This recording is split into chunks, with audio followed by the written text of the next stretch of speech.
Magandang araw mga kaibigan. Samahan niyo po akong muli para sa isang kwento ng pag-ibig na tiyak nakapupulutan ng aral at magpapaantig sa inyong mga puso. Pero kung bago ka pa lamang, ay pakilike po ng ating video. Pakiclick ng subscribe button, gayon din ang bell icon para lagi kang updated sa mga susunod ko pang upload.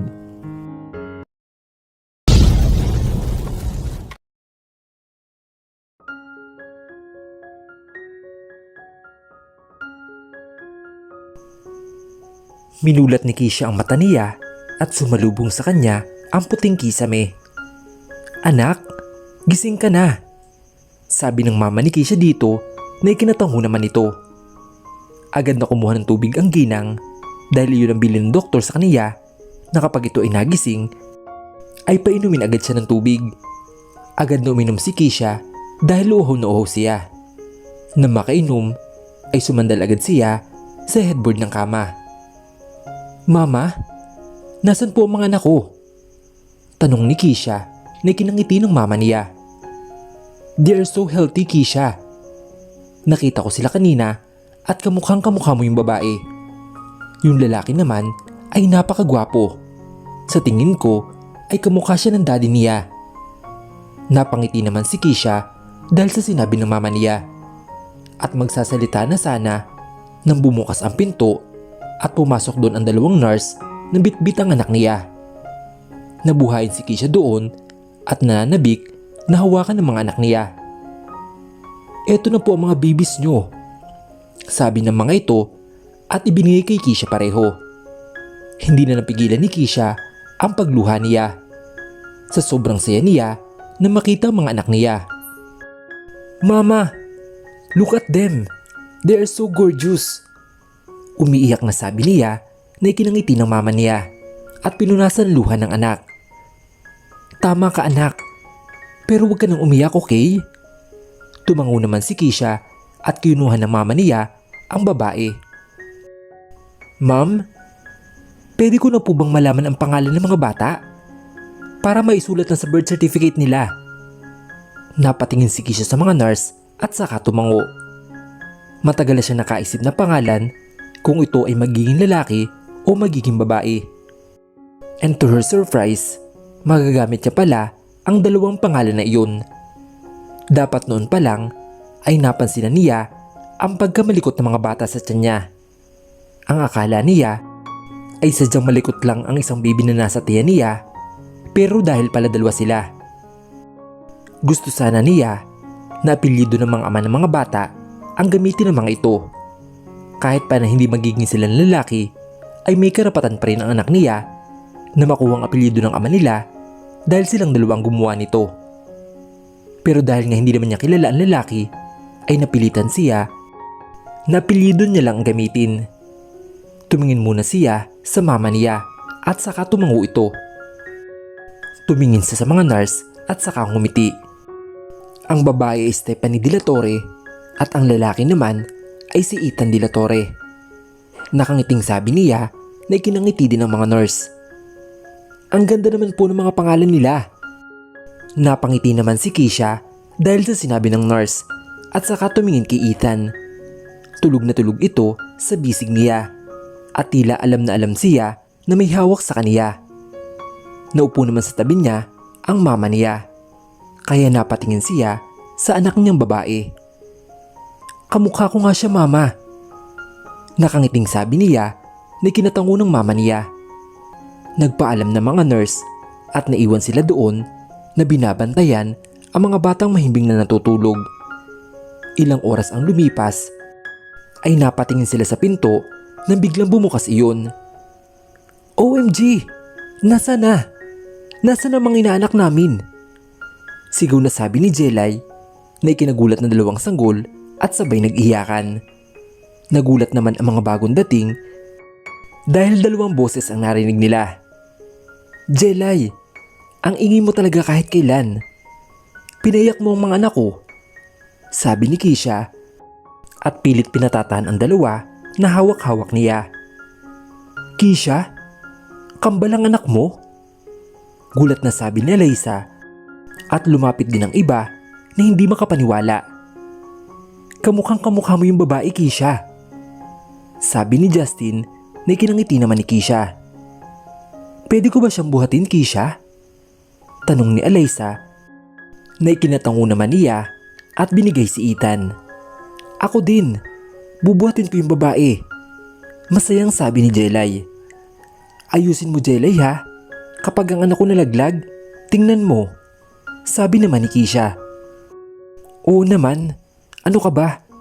Maingay lang ako, pero maingat ako sa mga bata, no? Ibinigay na ni Keisha si Stephanie dito. Tumibi naman kay Keisha ang mama niya. Kumusta ang pakiramdam mo, anak? Tanong ng mama niya. Ayos na po, mama. Sobrang saya ko po. 2 anghel ang dumating sa atin. Napangiti naman ang mama niya. Salamat, anak. Sa wakas, may apo na ako. Napangiti naman si Keisha. Sa kabilang banda naman ay tuwang-tuwa ang 2 magkopol sa 2 sanggol. Gising na rin ang mga ito at naidilat na nila ang kanilang mga mata. Oh my! Nagagawa na agad ni baby girl dumilat. Masayang sabi ni Jelay. Si baby boy din. Sabi ni Alyssa na ikinangiti naman ni Keisha. Nagising na kasi ang mga ito kanina at nagulat din sila doon. Kamukhang kamukha niya, honey. Bulong na sabi ni Alyssa kay Drew habang nakatingin kay Ethan. I know, honey. Matutuwa si Jason kapag nalaman niya ang tungkol sa mga bata. Bulong na sabi ni Drew. Kakaiba din si Jason, honey. Kambal pa talaga. Isang gabi lang yun. Natawa sila pareho dahil sa sinabi ni Alyssa. Pero pabulong lamang iyon dahil mahirap kapag narinig sila ng mga kasama nila doon. Alyssa, Drew, bakit kayo pumunta dito? Kakakasal nyo pa lang, ha? Congratulations sa inyo. Nakangiting sabi ni Keisha kaya tumingin ang dalawa. Salamat, Keisha. Dahil sa'yo, napakaganda ng kasal namin. Siyempre, andito kami kasi nag-aalala kami sa'yo. Tsaka, gusto din naming makita ang inaanak namin. Nagulat nga kami, kambal pala sila. Sabi ni Drew na ikinangiti ng malaki ni Keisha. Ano ang pangalan nila, Keisha? Sabi ni Justin at inintay ang sagot ni Keisha. Yang hawak mo, Jelay? Yan si Stephanie De La Torre. At ang hawak ni Alyssa, yan si Ethan De La Torre. Nakangiting sabi niya na ikinatuwa ng mga ito dahil sa ganda ng pangalan nila. Bagay na bagay sa kambal. Teka, bakit apelyido mo, Keisha? Takang tanong ni Jelay na ikinairap ni Keisha. Ano ka ba, Jelay? Hindi ko nga kilala ang daddy ng mga anak ko. Paano ko ilalagay ang apelyido niya? Sabi niya na ikinatawa naman nila. Habang nagkatingin na naman sina Alyssa at Drew. Pero umiling na lamang at agad ding tumingin kay Ethan. Hi baby Ethan, I'm your tita Alyssa and his tito Drew. Welcome to the world. Nakangiting sabi ni Alyssa. Keisha, ang bungis-ngis naman ni Stephanie. Palaging kinakampag ang kamay. Sigurado ako, madaldal to, mana sa akin. Sabi ni Jelay na ikiniling naman ni Keisha. Lumipas ang ilang buwan at naka-adjust na ang lahat sa pagdating ng kambal. 5 buwan na rin ang mga ito at talagang napakabibo. Habang si Stephanie naman ay talagang bungis-ngis at palaging tumatawa. Si Ethan naman ay kung hindi mo lalaruin ay hindi kanya papansinin. Mukhang namana sa daddy niya ang ugali nito.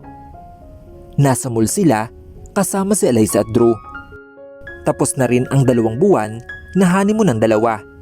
At madalas kong pumunta ang mga ito kila Keisha para laruin ang 2 bata. Kahit sila Jelay ay madalas din doon. Tuwang-tuwa sila sa 2 bata.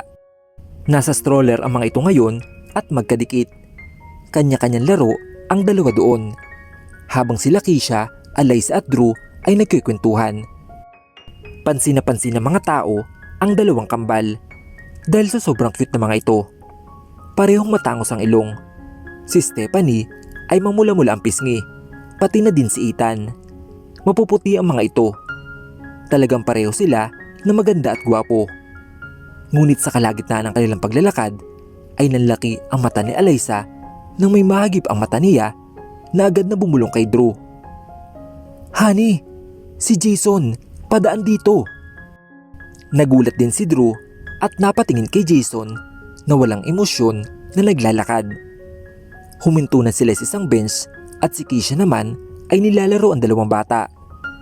Napatingin sila sa mag-ina.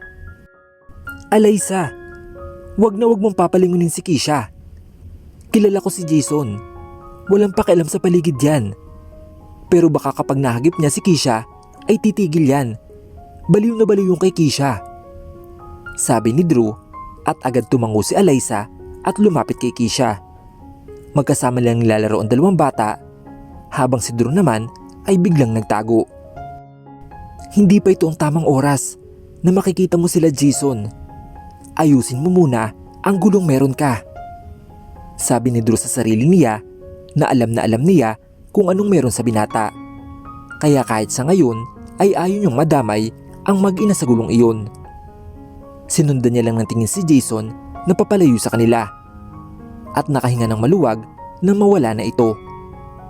Napatingin siya kay Alyssa at tumango na dito dahil wala na ito. Lumapit na din siya sa mga ito para laruin ang mga bata.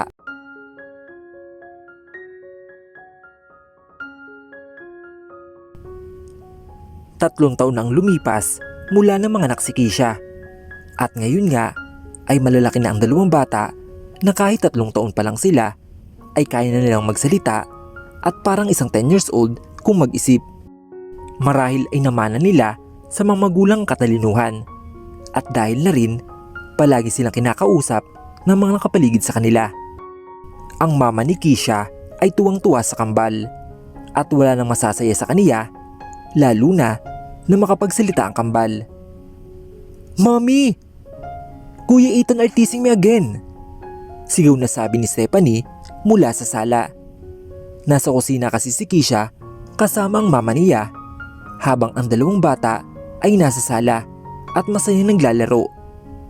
Gabi na din kasi at bukas ay papasok ng mga ito sa eskwelahan. "No mom, I'm just playing here," sabi ni Ethan na kinatawa naman ni Stephanie. Iyan ang ugali ni Stephanie. Maloko but she's love playing around. Gustong gusto niyang ininis ang kuya niya lalo na kapag nakikita niya na inis na ito. Kikay na kikay din ang batang iyan. Gusto niya na palaging organize ang lahat. Ganon din naman ang kuya niya pero malala si Stephanie kasi gusto niya i-branded lahat ng mga gamit niya. At dahil nga mahal na mahal sila ni Keisha, kaya ibinibigay niya lahat ng gusto ng dalawa. Si Ethan naman ay tahimik lang, pero pagdating sa mami niya ay madaldal ito. Pati na din sa kambal niya at sino bang hindi magiging madaldal dahil sa pagkamabibo ng kambal niya. At isa pa, kahit ganun si Stephanie ay mahal niya ang kambal niya. Iyon ang turo sa kanya ng mami niya kapag silang dalawa lang ang magkasama. Palagi niya itong inaalagaan, lalo na kapag wala siya. Dapat palagi niya itong binabantayan. "You're pranking me again, Stephanie. Stop! It's not funny." Ni minsan ay hindi pa nag-aaway ang dalawa. Mabait si Ethan at hindi niya pinapatulan ang kapatid niya, kaya alam ni Keisha na paglaki ng mga ito ay aalagaan siya ni Ethan ng mabuti. "Anak, kailangan natin magmadali. Baka nag-aasaran naman ang dalawang kambal." Natatawang sabi ng mama niya na ikinatawa din ni Keisha. "Naku mama, ganyan lang magmahalin ng kambal. Sigurado naman ako na hindi siya papatulan ni Ethan. She loves her sister." Nakangiting sabi niya. "Tama ka anak." Sa kanilang dalawa, si Ethan ang matured mag-isip. I think namanan niya iyon sa daddy niya. Hindi ka naman ganyan noon. Napatawa na lang si Keisha dahil sa sinabi ng mama niya.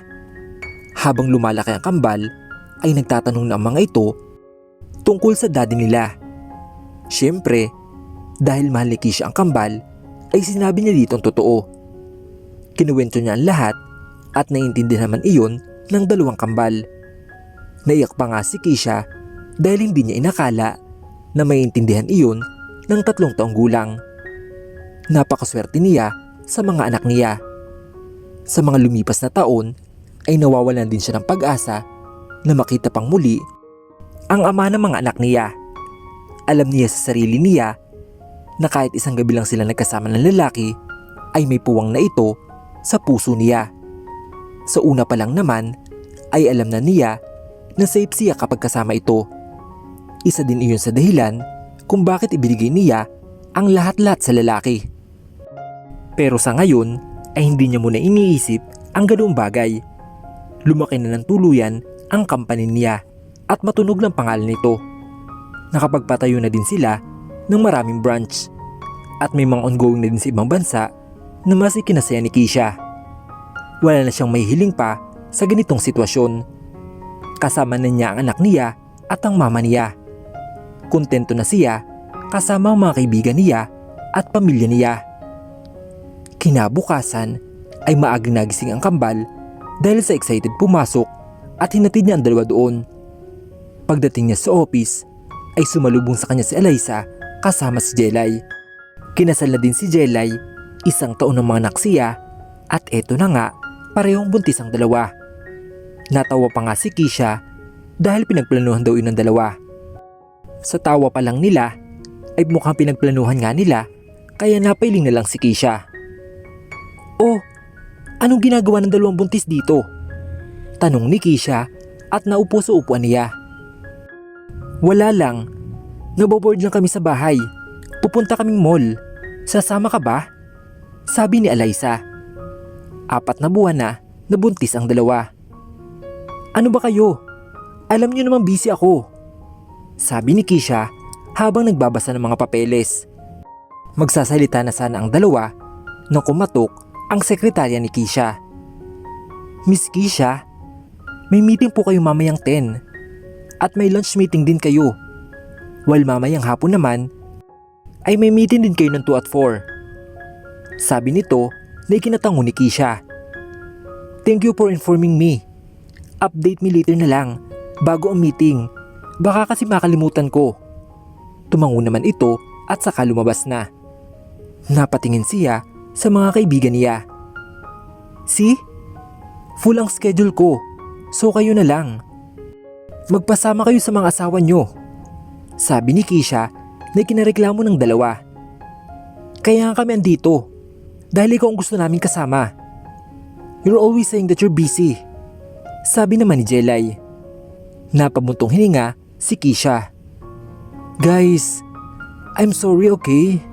Sobrang busy ko talaga. Pwedeng next time na lang? Walang nagawa ang dalawa. Alam na nila ang gawain ng dalaga kapag nagsasabi ng next time yan ay hindi yan mangyayari dahil araw-araw itong busy. Keisha, ano ka ba? Kapag pinagpatuloy mo ang ganyan, hindi ka na makakapag-asawa. Bakit office lagi ang punta mo? Palagi kang focus sa trabaho, pati sa kambal. Isipin mo naman ang sarili mo. Hello? 30 years old ka na. Landi-landi rin pag may time. Sabi ni Eliza na ikinairap ni Keisha. Ilang beses ko bang sasabihin sa inyo na kontento na ako kung anong meron ako. Ang kambal lang ay masaya na ako. Wala akong pakialam kung wala akong asawa, okay? Sige na. Sabi ni Keisha at bumalik sa trabaho niya. Nagkatingin na naman ang dalawa at nagkibit-balikat na lang. Wala silang magawa sa dalaga dahil palagi itong ganun. Mukhang buo talaga ang desisyon niya na hindi na mag-aasawa. Lumipas ang 1 buwan at ganoon pa rin ang takbo ng buhay nila Keisha. Palagi siyang guguluhin ng 2 buntis at pipilitin na lumabas na tinatangga niya. Pero may time na hindi siya makatanggi. Lalo na kapag wala siyang ganong schedule. Sinasamantala yun ng dalawa at hinihila siya palabas ng lungga niya. Habang ang kambal naman ay masayang nag-aaral sa eskwela. Linggo ngayon at nasa mall ang kambal. Dapat ay kasama nila si Keisha ngayon pero may meeting siya ngayong linggo kaya ang mama niya ang kasama nila. Naiintindihan naman iyon ng kambal at ayos lang sa kanila. Sa totoo lang Hangang-hanga sila sa mami nila dahil pinalaki sila nito mag-isa at pilit na nagpupursige para sa kanilang dalawa. "Lola, I want to go to Chanel brand," sabi ni Stephanie sa lola. "No, grandma. I wanna go to the fun house," sabi pa ni Ethan at nagtitigan silang dalawa. "Mga apo, isa-isa lang kasi. Later pupunta tayo sa isa, okay?" "No," sabay na sabi nila. May mga bagay talaga na hindi sila napapagkasunduan, lalo na kapag nasa mall sila at wala ang mami nila. Tanging si Keisha lang ang nakakapagpasunod sa mga ito sa ganung bagay na hindi magawa-gawa ng iba, kaya kapag ikaw ang kasama nila ay may stress ka talaga. Inuto naman sila ng lola nila at pinakain muna ng ice cream na favorite ng mga ito hanggang lumamig ang ulo ng dalawa. Kumain naman sila dahil hindi sila makatanggi sa favorite ice cream nila.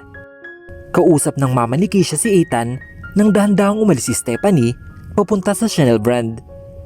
Talagang maloko at makulit ang batang iyan at ngayon nga ay tumatakas na. Ngiting tagumpay naman si Stephanie at nakikita niya ang Chanel pero napaupo siya sa sahig nang may makabangga sa kanya. "Ouch!" Iyak na sabi niya na ikinatingin naman sa kanya nang nakabangga nitong lalaki. Agad itong yumuko at tinulungan ang bata. "Hey baby girl, I'm sorry. Don't cry, okay?" sabi ng lalaki na ikinatingin sa kanya ni Stephanie at napatitig dito. "Sorry, okay? Ayos ka lang ba? Hindi kita nakita. Ang liit mo kasi," sabi pa nito na ikinakunot ng noo ni Stephanie. "I'm not small. Mommy told me that I am beautiful lady," sabi nito na ikinatawa ng lalaki. "Your mommy is right. You're so beautiful," sabi nito na ikinapula naman ni Stephanie na mas lalong kinatuwa ng lalaki. Itinayo niya ito at napatingin sa kanya si Stephanie. "You know po, you look like my twin," sabi nito sa lalaki. "Really?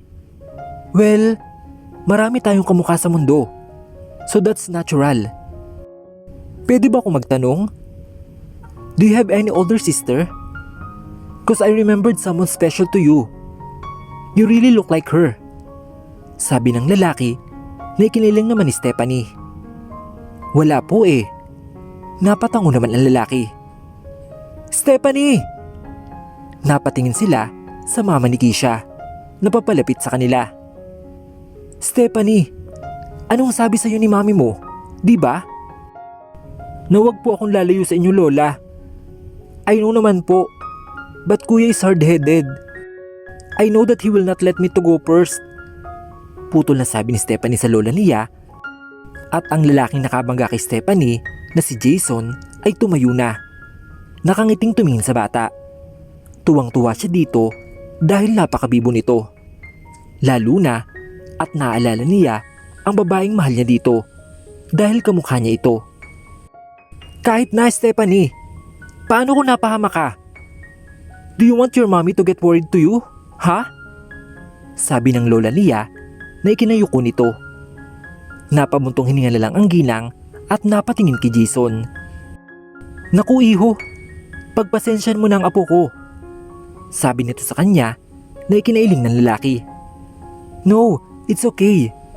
Ako po ang dapat mag-sorry sa kanya dahil hindi ko siya nakita," sabi niya habang ang mama ni Keisha ay napansin din ang pagkakamukha ni Ethan at ng lalaking ito.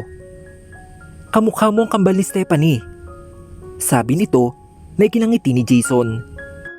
"Sabi nga po sa akin ni baby girl, but alam naman po natin na may mga kamukha talaga tayo sa mundo, kaya it's natural po," sabi ni Jason na ikinatungo naman ng matanda.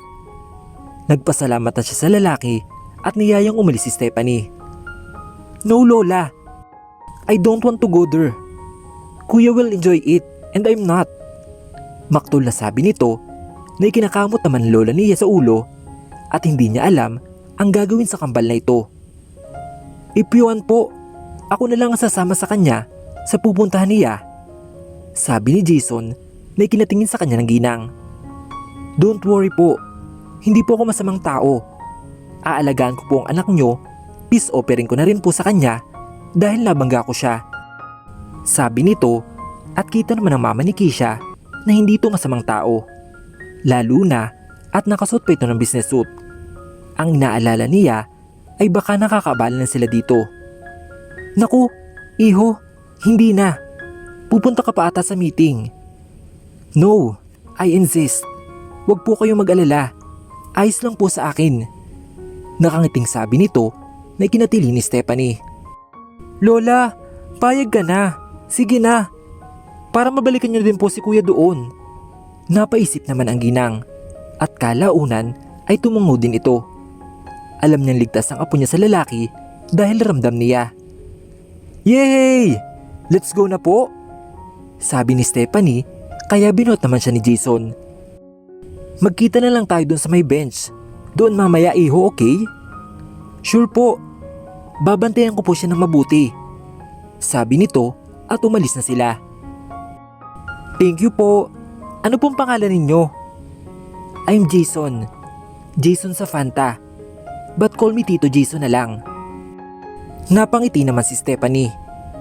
Ako naman po si Stephanie. Pretty Stephanie po ang tawag sa akin. Napatawa naman si Jason dahil sa kabibuhan ng bata at tinanong kung saan sila pupunta. Tinuro nito ang Chanel at agad silang pumasok at masayang-masayang bata. Kahit si Jason ay tuwang-tuwa.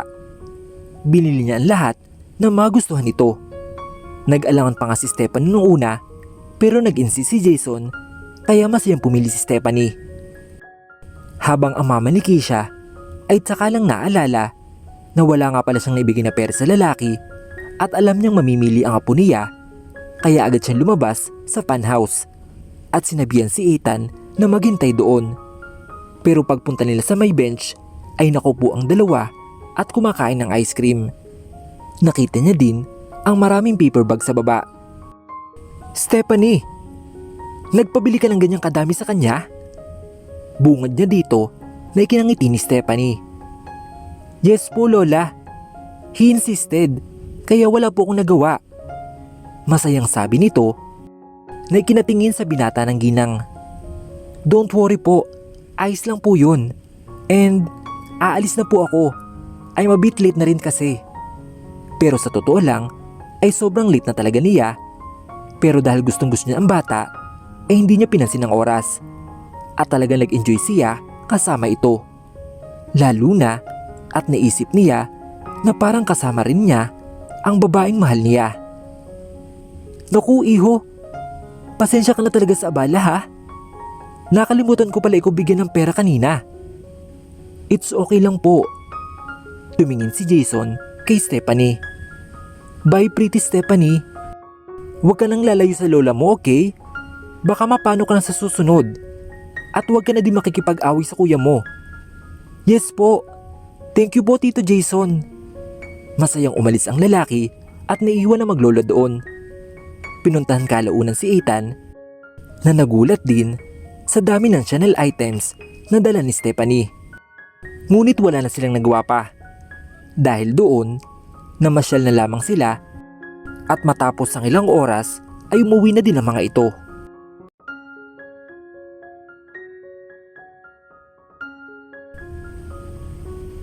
Keisha point of view. Kagagaling ko lang ng Tagaytay dahil doon ang meeting ko.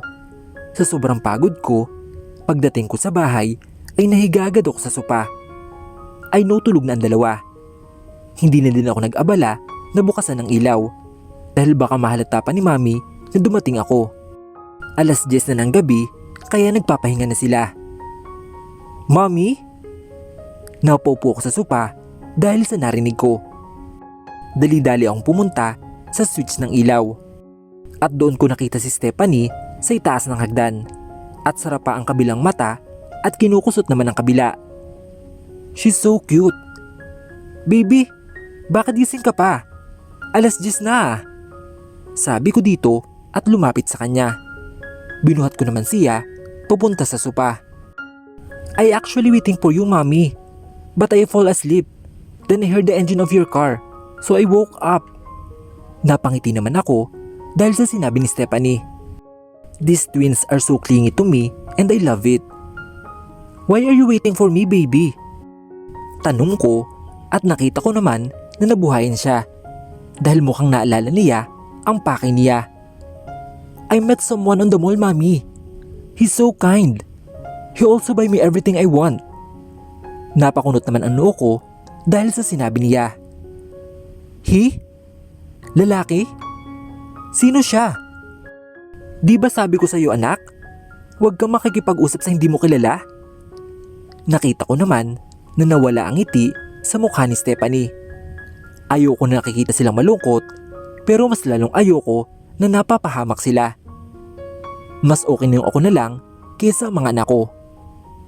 I know, Mommy, pero mabait po siya. And he say sorry to me after we accidentally bump each other. Nagkabungguan kayo? Okay ka lang ba? May sugat ka ba? Alala kong tanong sa kanya na ikinatawa niya. Kaya naman, sinamaan ko siya ng tingin. Why are you laughing? It's not funny, anak. Sabi ko sa kanya. Sorry, Mommy, but you're too OA. I'm fine. He took good care of me. Mas lalong napakunot ang noo ko dahil sa sinabi ng anak ko. Took good care of Stephanie? And why he would do that? Mommy, naputol ang magsalita ko nang mapatingin kami sa hagdan at tumatakbo pababa si Ethan. Ethan, anak, mag-ingat ka.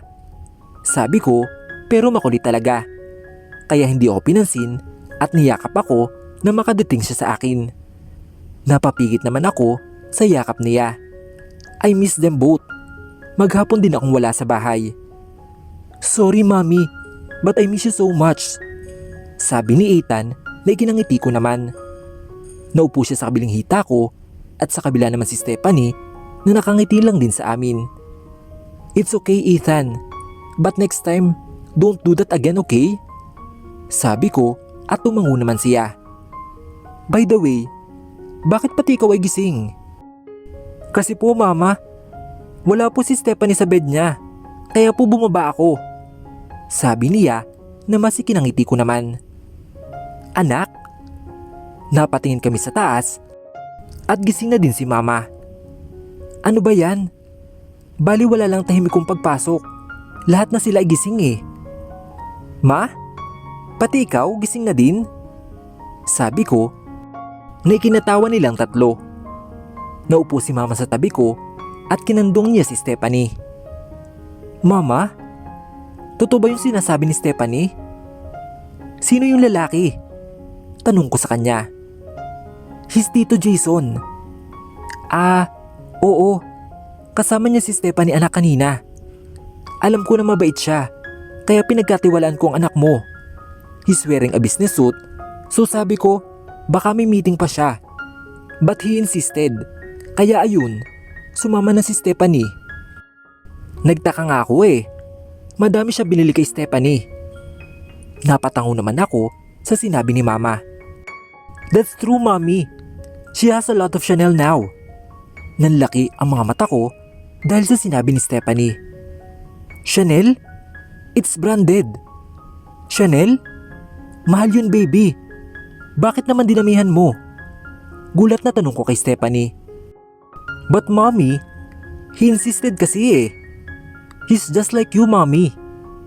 Tama si Stephanie, hindi ako madamot sa mga anak ko.